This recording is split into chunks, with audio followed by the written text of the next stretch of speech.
பொருள் தீர்ந்த பொச்சாந்தும் சொல்லார் மருள் தீர்ந்த மாசு அறு காட்சியவர்.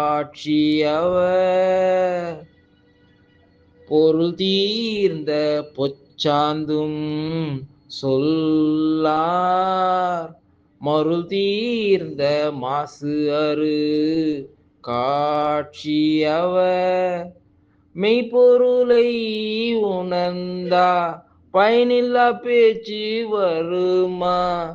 மறந்தும் வராது.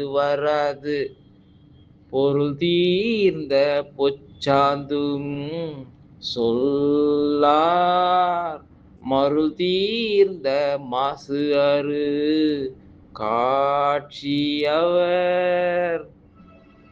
பொருள் தீர்ந்த பொச்சாந்தும் சொல்லார் மருள் தீர்ந்த மாசு அறு காட்சியவர்.